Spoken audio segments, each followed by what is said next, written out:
Hello, my name is Wildstag, and thank you for tuning in to another book rant. Today, I'm going to be discussing this book, Song of the Huntress. This is written by Lucy Holland. It's not my usual fare, and yet I really loved it. This is the sort of thing, I'm gonna say this, it's gonna be ironic, but I'm not the biggest fan of fae and fairy stories. I don't like the prevalence of fae lords and ladies in fantasy stories. That being said, I'm also using the Fey Wild a lot in my 4th edition D&D game. Not individuals, but the exotic aspects of that plane itself. That being said, one of the things I really love about this book is the way that the Fae is appropriately dangerous and mysterious. This book opens with it is a dozen women that serve Queen Boudica, who is a legendary figure in Britannic myth. This woman who rose up and led an insurrection against the Romans, and though she failed, she fought, and that in and of itself is incredible. In the framing of this story, these dozen or so women are like the shield bearers for Boudica, and they believe that they are making this deal with a pact with a Fey, an an old god. If they do so, they will have the power to save Queen Boudica, to win that fight. However, they spend 3 days feasting and partying with the lord that they are getting the divine favor from, and in exchange, they end up actually spending 300 years, and they become the Wild Hunt.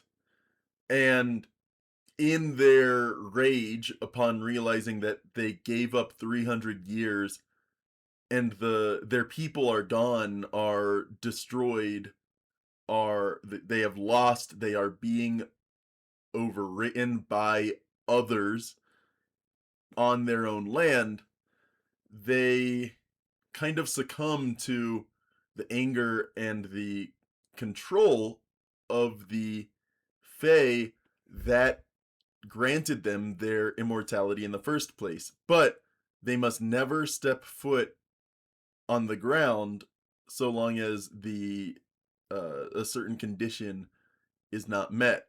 And so one of them, still riding her horse, asks, "Where is Queen Boudica? Has she won? Is she still in danger?" The person she comes across says, "Queen Boudica has been dead for 300 years. One of them steps foot in anger, tries to accost this man, and turns to dust. And then they become the Wild Hunt. The story evolves from there, where these women in the Wild Hunt are occasionally called to attack, and they hunt down and ride down anyone they cross paths with. That's one path that's going on in the story. The other path is Queen Ethelberg, who is a Christian. She is not childbearing. She is the queen of a kingdom, a dominant kingdom, and her husband is not a warrior. So she ends up leading a lot of fights in his place. And she is kind of tricked into battle at one point in time in the early part of the story. Tricked into battle, the enemy starts retreating, and the Wild Hunt, who should not be hunting during the day, shows up, rides through, and kills everyone in their path, including a significant portion of Ethelberg's house warriors. But she does see that one of the members of the Wild Hunt is actually a woman, and her general sees that as well. But for political reasons, he does not tell the truth when she brings it up to the Council of Lords that her husband oversees. Ethelberg is dealing with Ethelberg is dealing with a relatively weak, politically weak husband, a king who has control of his people but is being undermined in very subversive ways. And very predictably, this is a story of two brothers, the heir and the not heir, and the one who didn't inherit the throne, doing everything he could to bring his brother low and take the throne himself. And while there's that story, while there is that story, there is also this story where the old ways, the people that follow the old ways, are doing what they can to stave off the old threats, the threats from the land that the older traditions knew how to contain and how to worship the land in the right way. And so the weak king allows a priest and enemy king of the older culture to do the rites that he is requesting to do. But his brother hears wind of it somehow, rides down these men who are not supposed to be in, the king's Ethelberg's I think it's Wessex is the name of that kingdom. They're not supposed to be there, so he rides them down despite a promise of protection from the king, Ethelberg's husband. King Ein has promised that the enemy king and his son will be protected. The king's brother, Ein's brother, has broken that pact. And by not being able to complete the ritual that would properly hold back and seal the wild hunt so they wouldn't be rampaging during the day and at times they're not supposed to, uh, the ritual is incomplete, and so the power starts slipping. The wild hunt is now not just able to ride during the day, but are also able to kind of gain control of their own will from Anon. So Lord Anon, this death figure in the older ways, is losing his grip on the wild hunt, and Erla, this leader of the wild hunt, ends up crossing paths with Lady Ethelberg, Queen Ethelberg, and they have a sapphic romance going on that ends in a very interesting way I hadn't expected, while also this A plot of the kingdom, or it's kind of hard to see at times which one is the A plot and which one is the B plot. But the C plot is the C story of the sapphic romance between uh, the Lady Erla and Ethelberg is pivotal for the main plot, which is that the Fey Lords are trying to retake power and have more influence over the British Isles. And King Ein is at once dealing with his upstart brother and at the same time dealing with being an heir to that same power that the slain king from the enemy kingdom also had. And so King Ein needs to use his powers from the old ways to pacify these older spirits.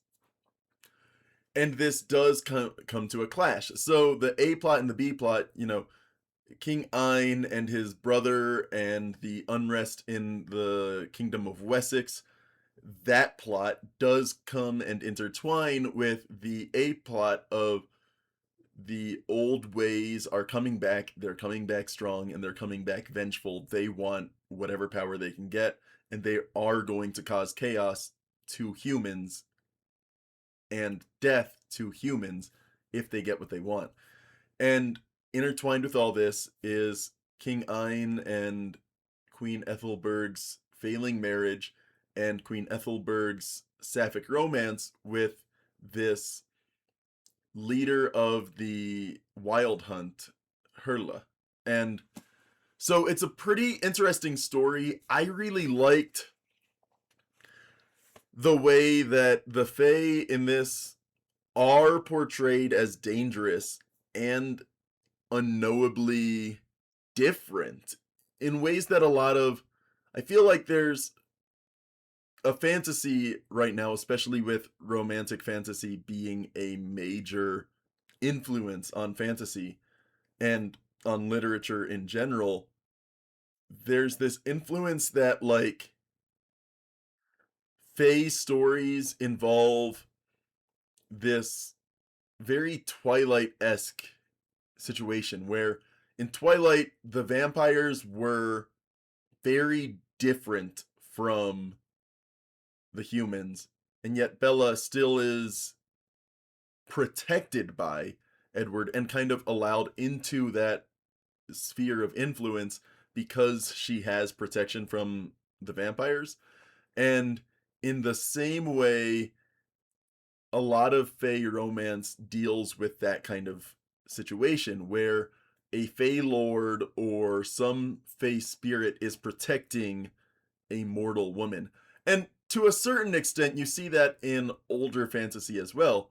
Gene Wolfe's Wizard Knight, which I did not finish, had a very similar story where the main character, who was an isekai teenager, ends up with the favor of an I forget if it's like a goddess or a fae spirit, something, you know, the Venn diagram of those two things overlaps pretty heavily. And so the main character of Gene Wolfe's Wizard Knight has a similar situation, except his story doesn't involve interaction with the Fae as much, but that otherworldly protector is a major aspect, a major component, a major theme of romantic fantasy and fantasy romance as a genre.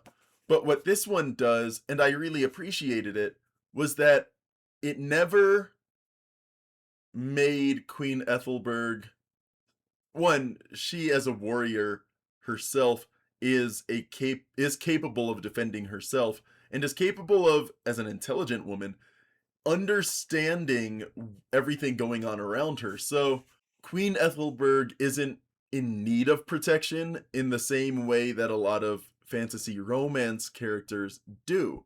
And on top of that, there's no protection. In fact, the Wild Hunt is the danger, and that is also its own common trope, is that the the one who is doing the protecting is also the one that is the most dangerous to the lover. But this one, it's not really a protector kind of romance. It's more of an informant kind of romance. Not the romance isn't a protector and protected so much as it is informant and the person that needs information.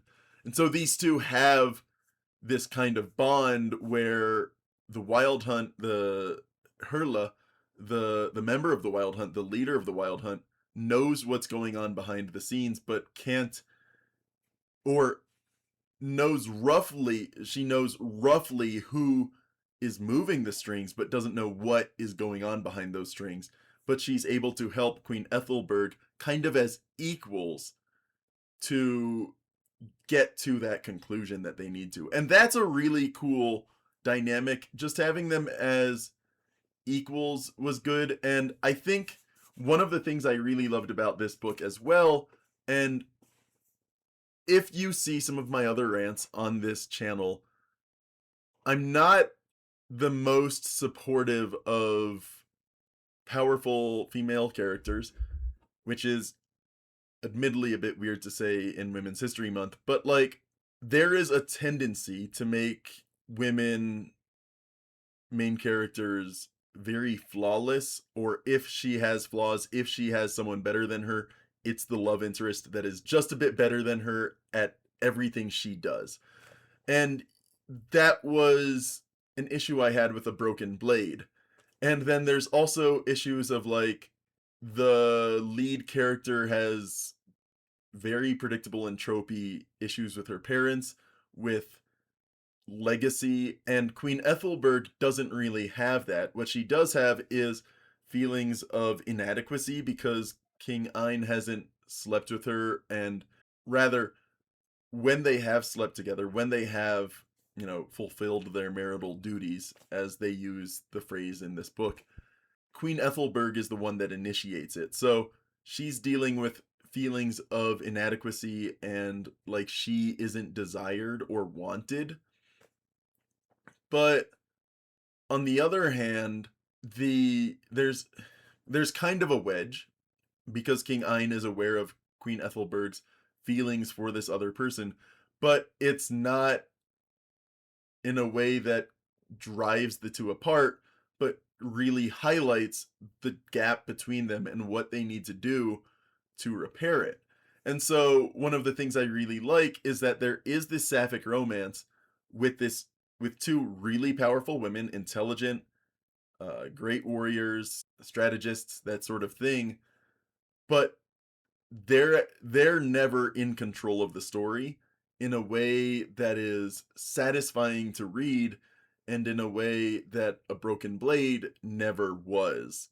And that's one of the things, this features kinds of characters I'm usually not a fan of, but because it's written well, it was incredibly fun to read. And I think that's the best praise I can give it.